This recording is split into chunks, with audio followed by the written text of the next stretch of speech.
So, Hi. good evening.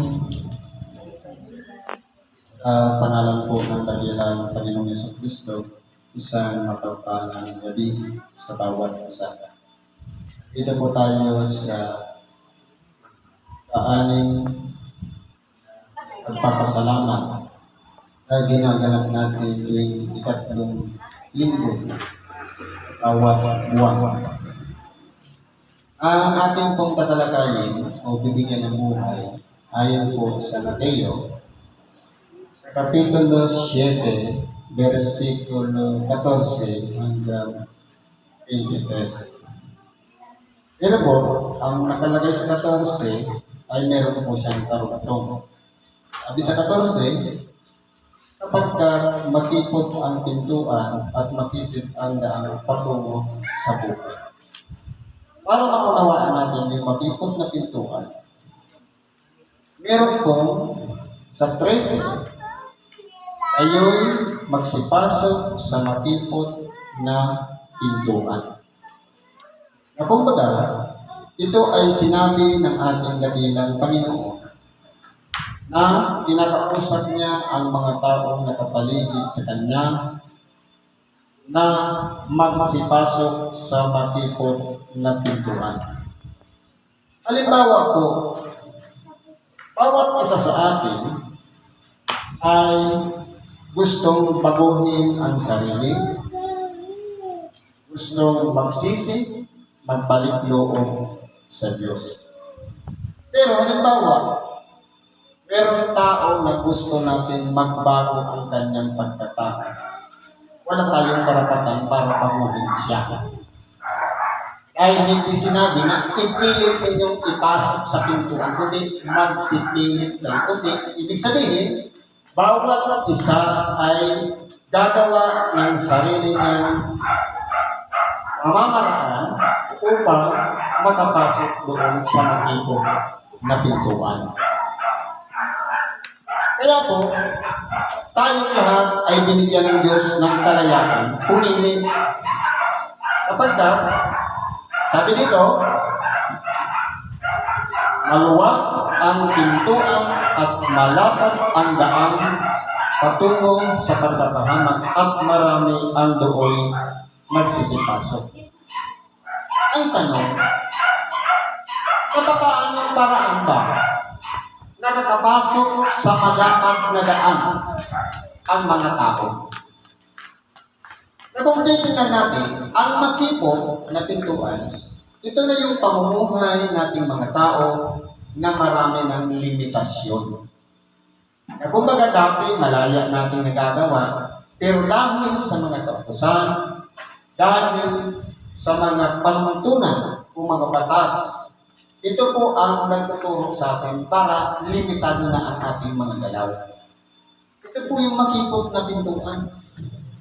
Kaya dito sa karugtong, sapagkat makipot ang pintuan at makitid ang daang patungo sa buhay. Yung bang gagawin natin ng isang bagay, sisitahin tayo, papayuhan tayo, huwag yan. Ito na po yung makipot na pintuan.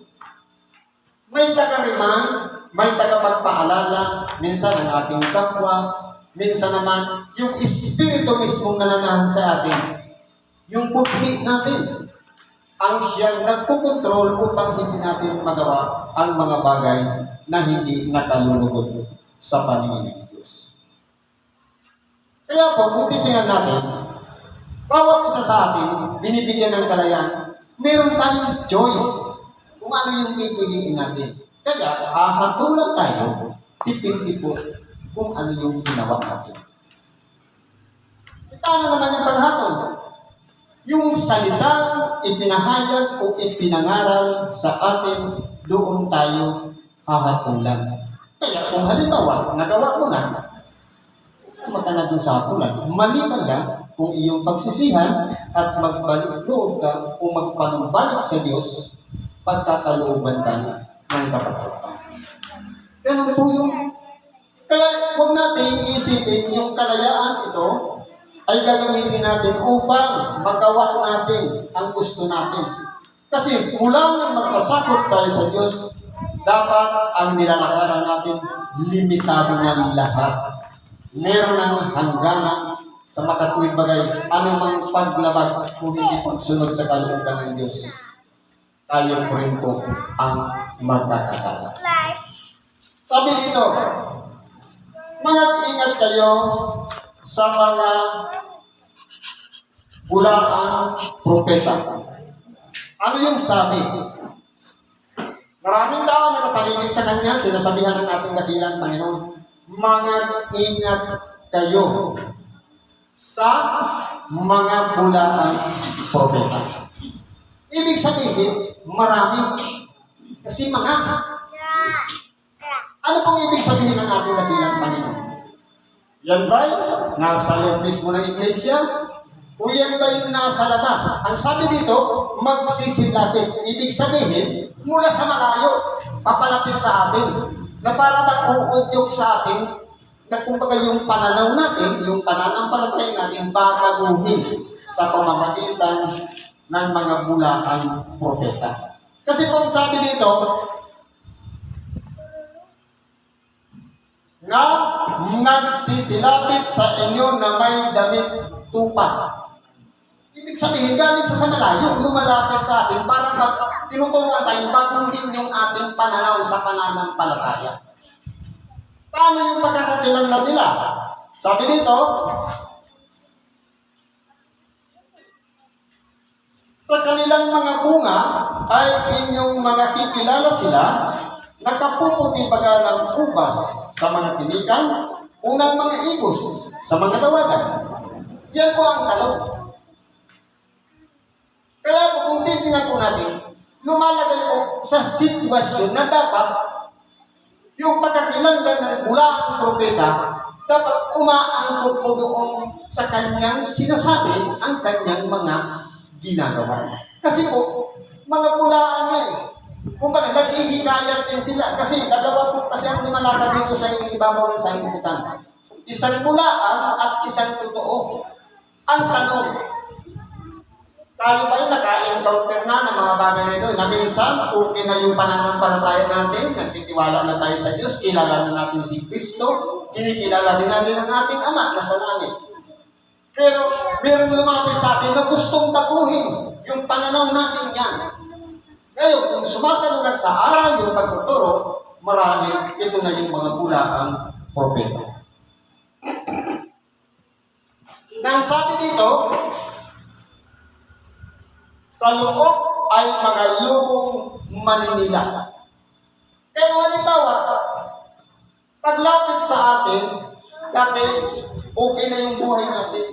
Maayos na, matuwid na, pero nakapupos doon sa ating ginagawa, yung attention niya, hindi naman para hikayatin tayo para magsisi at magbago at magbalik loob sa Diyos, kundi ang gagawin niya, sisirain ang ating buhay, na dapat sana, okay na nakatali na tayo sa pananampalataya yun na kay Kristo, pero pilit ang binabago na humiwalay tayo kay Kristo. Ito na po yung aral. Kung ang pagkakakilanlan, doon po natin makikita, sapagkat makikita natin siya kung seryoso siya sa kanyang ginagawa. Na dapat mas lalo pang pagtibay. Kung halimbawa, kilala na natin si Kristo, kapag lumapit sa atin at hinikaya tayo, dapat hindi niya nababaguhin yung pananaw natin, kundi mas lalo pa dapat magtitibayin. Yan po yung mga totoong propeta. Pero ang bulaang propeta, okay na, nangalit ka na sa ating dakilang Panginoon. Binago ka na, nagsisi ka na, nagbalik loob ka na sa Diyos. Pero ida-divert para baguhin yung pananaw natin. Kaya mangyayari po yan, mawulpinta na sa halip, okay na sana, naayos na sana yung buhay natin, bumabalik na muli sa dating pagkatapos. Kaya po yun ang paringatan natin. Sabi dito, gayon din naman, ang bawat mabuting kahoy ay nagbubunga ng mabuti. Dapat ang masamang punong kahoy ay nagbubunga ng masama. Ito po yung pagkakakilanlan. Kapag ang punong kahoy mabuti, siyempre ang bunga niyan mabuti. Kapag ang punong kahoy masama, ang bunga niyan masama. Hindi mo matatapos yan. Kahit sabihin natin, mabuti akong punong kahoy, pero nakikita ko yan sa gawa. Ito kasi yung bunga. bunga, yung magagawa. Kaya sabi dito, hindi maaari ang mabuting punong kahoy ay magbunga ng masama at ang masamang punong kahoy ay magbunga ng mabuti. Hindi po pwedeng magkapalit yan. Kaya po, pakikilala natin yung mga tagapangaral. Kasi po, dalawa kasi yan. Yung tinatawag na constructive at destructive. Yung constructive, nagpapatibay yun ng pananampalataya. Meron na tayo na pinagtibay sa pamamagitan ng Espiritu Santo na pinaniniwala natin sinampalatayanan natin. Ito na yung pinakapundasyon ng ating pananampalataya. Nagkatayo sa ibabaw ng bato na walang iba ang ating dakilang Panginoong Hesus Kristo. Ngayon, kapag may lumapit sa atin at mas lalo pang pinagtitibay yun, ito na yung mga totoong propeta. Pero yung mga bulaang propeta, walang iba yung sisirain na dapat nakapatong na sa ibabaw ng pundasyon na yun. Ang igagawin niya dyan, ihihiwalay niya tayo kay Kristo. Ito na yung mga distracted. Sumisira. Nang dapat sana, naging matibay na, naging matatag na, pero napabago pa. Dipindi po kasi yan sa tibay ng ating pananampalataya. Kung magpapadala tayo, kung malakas ang ating pananampalataya, hindi po tayo matitinag dahil ang batong yan, walang iba si Kristo. Hindi po yan madadaig ni naman. Kaya nga sinabi niya, sa ibabaw ng batong ito, itatayo mo ang ating iglesia. Ang iglesia itinayo niya. Nasaan ba? Pang-worldwide yan. Hindi ibig sabihin doon lang sa Jerusalem o doon lang sa mga hindi. Kundi lahat na nangangaral o pinapahayag ang pangalan ng ating dakilang Panginoon at sumasang-ayon sa mga aral na sinasabi sa mga banal na kasulatan. Kumbaga, nagkakaumpungan sila. Ito po yung nagpapatibay na walang iba. Ito na yung iglesia ng ating dakilang Panginoon na itinayo niya sa ibabaw ng kanyang bato. Ibig sabihin, sumasabay din kasi ang masama. Na walang iba, sinisira yung mga pagsasama-sama ng pagkakapatiran. Sabi nga dito, bawat punong kahoy na hindi nagbubunga ng mabuti ay pinuputol at inihahagis sa apoy. Meron pong kahihinatnan yung mga punong kahoy na hindi nakapagbubunga ng mabuti. Ano po ba yung bungang mabuti? Halimbawa, sa kalagayan natin, tayo'y nananalig sa Diyos. Meron tayong pagsampalataya sa Diyos. Ngayon, dahil tayo nasa loob ng iglesia, isa tayong katawan, sabi niya, sakit ng kalimpinan, sakit ng ramdam po yun ang buong katawan. Ibig sabihin, kapag may problema sa pagkakapatiran, involve lahat. Kinakailangan ko, sa bawat isa sa atin, makilala natin na tayo ba'y karapat-dapat sa paningin ng Diyos. Ako ba'y nagbubunga ng mabuti? Ang aking bang ipinapahayag, ang aking bang ipinapangarap o sinasabi sa aking kapwa na kapag papatibay ba ng kanyang pananampalataya o sinisiraan ko lang siya? Ngayon, kung makikita po natin yan, kung may pagpapalaga tayo sa bawat isa at minamahal natin ang ating kapwa, ibig sabihin, kapag yan nakagawa ng masama, lalapitan mo, Brad, mali yung ginawa mo. Hindi mo siya ipapahiya sa iba. Dahil alam mo, sangkap siya ng isang katawan. Hindi pwedeng ihiwalay mo yung daliri dito sa basic. Magkakakulit lahat yan. Kaya rangkap ng buong katawan. Sabi pa po dito, kaya ang sa kanilang mga bunga ay makikilala ninyo sila. Sino ngayon dito yung tinatawag na punong daon? Bawat isa sa atin, nagkaroon ng punla na inilagay dyan, tayo yung lupa, yung katawang lupa, na tinangnang ng binhi ng Ebanghelyo. At meron yan salit-saring sabi ng mga matatanda. Ipinasok yan sa ating pandinig, sa ating unawa, At yun ang ginagawa na natin.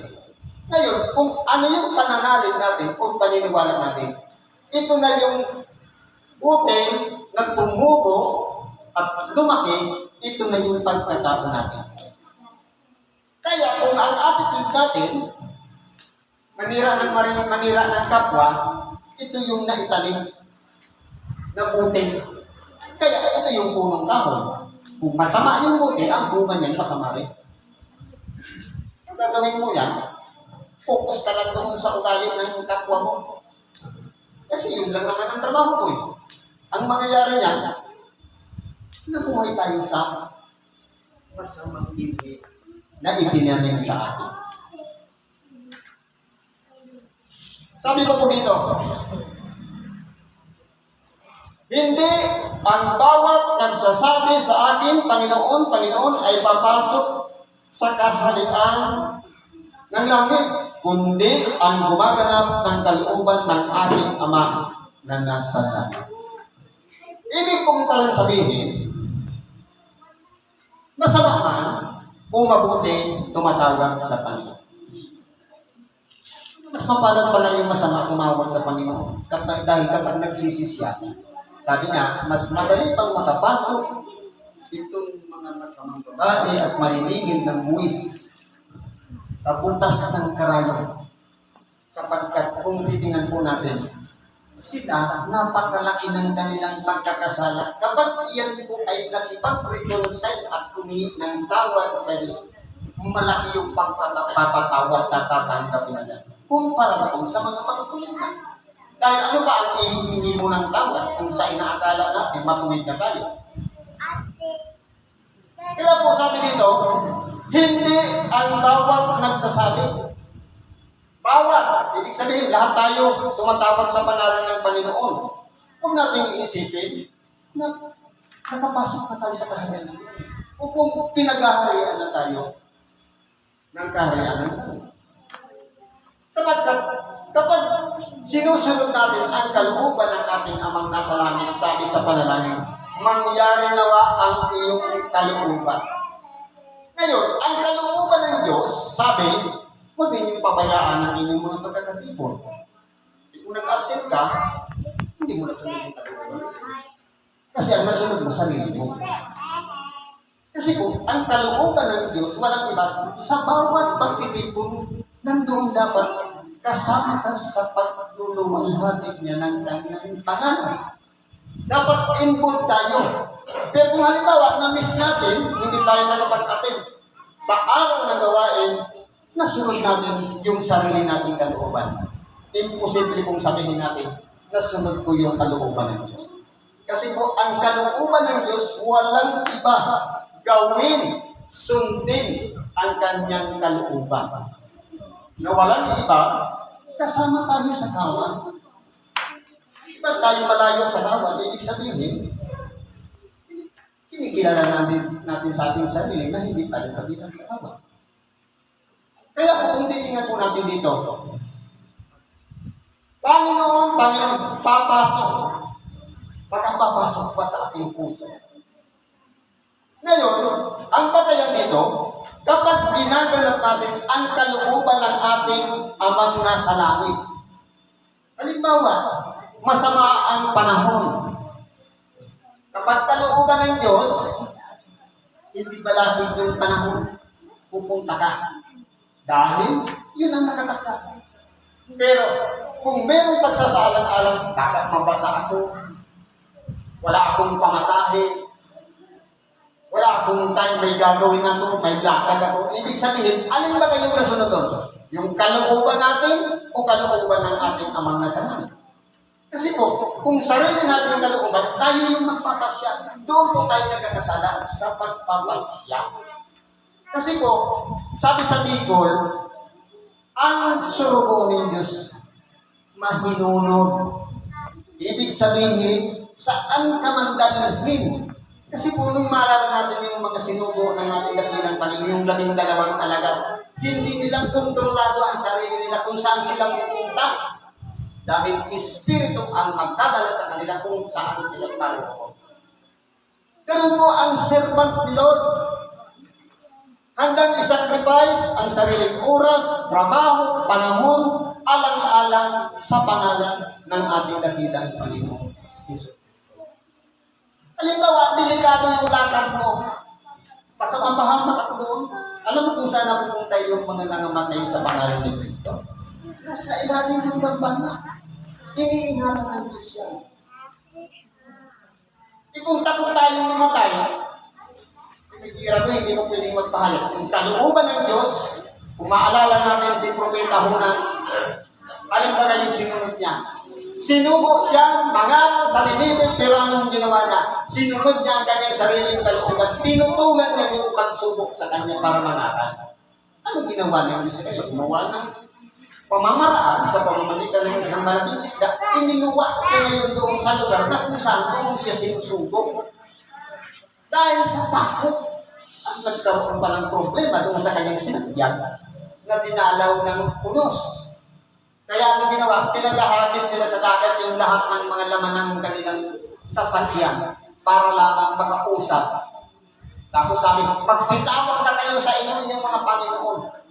Nung maalala ni Jonas na sinubo niya, siya na yung sabi, ihulog ninyo ako sa dagat at sa kahulog pa ako. Yun po yung kalooban ng Diyos. Kaya, tawag tayo ng tawag ng Panginoon. Kahit puspusin natin sa kadadalanin gabi-gabi. Pero kulang sa action, magiging useless po. Kasi po, ang panalangin ay pamamaraan lamang para kausapin natin siya. Pero yung pagsunod sa kalooban niya, hindi sumasang-ayon doon sa ininadalangin natin, magiging useless lang pa ng time. Puspusin pa natin ang isang taon sa kadadalangin. Kung hindi naman nakasusunod sa kalooban ng Diyos, useless. Nagpagod lang tayo sa pagpupuyat. Sabi nito, marami ang magsasabi sa akin sa araw na iyon, Panginoon, Panginoon, hindi baga nagkapangukulat kami sa iyong pangalan at sa pangalan mo'y nagpalayas kami ng mga demonyo. Mag-aapila tayo. Nangaral naman ako. Nagpahayag naman ako ng salita ng Diyos. Nagpalayas din naman ako ng demonyo. Pero, kung lahat ng yan ginawa natin, dahil lang sa kaaaral natin, natuto tayo na magpalayas ng demonyo, hindi natin kasama si Kristo ng ginagawa niya. Useless. Kaya dapat, pundasyon si Kristo sa lahat ng ating ginagawa. Kilala natin siya, dapat nararamdaman natin yung presensya niya. Alam natin na yung Espiritu Santo, dapat nararamdaman din natin ang presensya ng Espiritu Santo sa pamamagitan ng buhay natin. Alam natin may Diyos, na ang Diyos ay Espiritu, dapat ang mga bunga ng ating ginagawa, sabi nga, ang Diyos ay pag-ibig, dapat wala tayong kaaway. Hindi tayo marunong makipagtalo. Lahat kaibigan natin, lahat minamahal natin, dahil ang Diyos pag-ibig. Ngayon, kung mayroon kang sama ng loob sa isang tao, ibig sabihin, walang Diyos din sa puso. Dahil ang Diyos pag-ibig, nasusunod natin yung sarili nating kalooban. Useless na naman yung pagtawag natin, Panginoon, Panginoon. Kasi po, ang tumatawag sa pangalan ng Panginoon, Panginoon, sa kadadalangin niyan.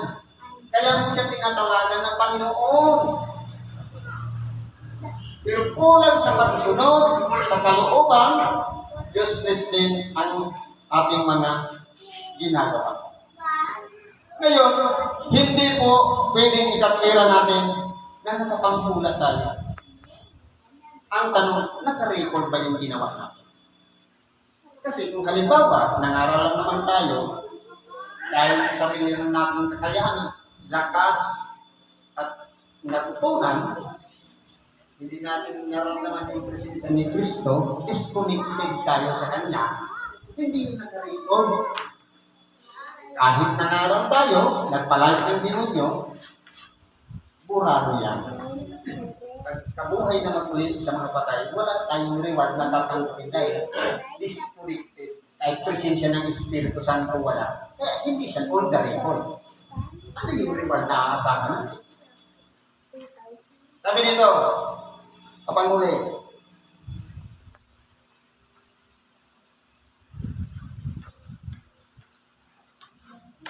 mayroon pa isang apila nga. At sa pangalan mo, nagsigawa kami ng maraming gawang makapangyarihan. Kahit nakapagpagaling pa tayo ng may tunong karamdaman. Kasi po, meron kasi ang tao, abilidad, natutukaran ng mga pag-aaral tungkol sa mga karunungang lihim, tapos ina-apply mo natin, effective naman. Useless yan, bakit hindi kasama si Kristo? Mga gawang makapangyarihan yan.